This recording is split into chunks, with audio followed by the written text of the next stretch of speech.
For more, let's speak to Catherine Norris-Strint, our senior reporter standing by in the Ukrainian capital. Hello to you, Catherine. What's the latest update you can give us on the fighting on the ground? Hello there, Will. The situation in the east of Ukraine, in the Donbas, remains very serious. Very fierce fighting again is being reported there. British intelligence says that Russian forces are renewing their offensive to the north of the town of Severodonetsk, south of the town of Izum, and that would suggest that they're again trying to circle round and cut off that area and to try and take it further. It's coming under increasingly heavy shelling as well. Major road has been cut off outside of the town of Lysychansk, which is just across the river from Severodonetsk, making that impassable now, according to the regional governor.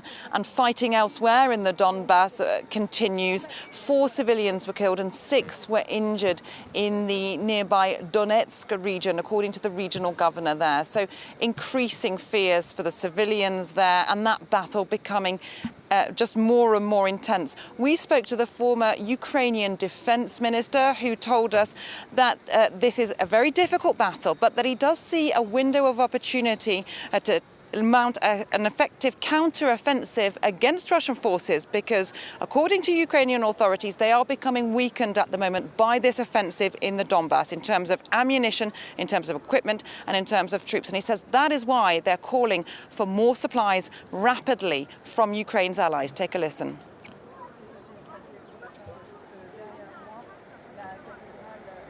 On the fork, whether we're moving with a scenario of a war of attrition or we're moving with a scenario of reasonably quick end of this war. And we obviously would like to finish this as early as possible. It's the decision of our partners. While Russia is so weak, we can do a very serious damage, and we can convince them to stop the war. And that's what we need to decide with our partners, whether they're ready to move with that scenario. That means accelerated supply. So timing of the essence, Catherine. Meanwhile, heavy losses really continue, and you attended a poignant moment today in the capital. Tell us about that. The funeral has been held this morning here in Kiev of a young man named Roman Ratushny, who was killed just aged 24 years old in fighting in the east of Ukraine.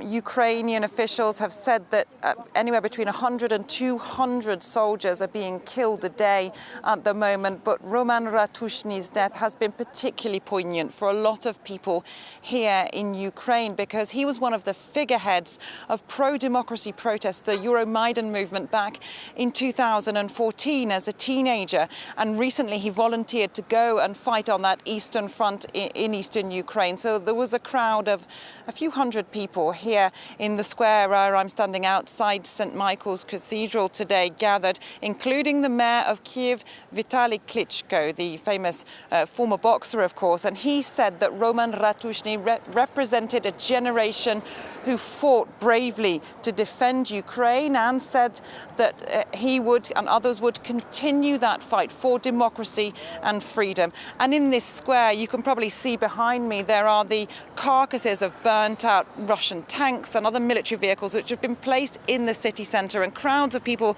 coming to see them, because people here are still very much coming to terms with this war and the losses that are being inflicted on Ukraine. The UN recently said that 10,000 civilians had so far been killed or harmed in this war.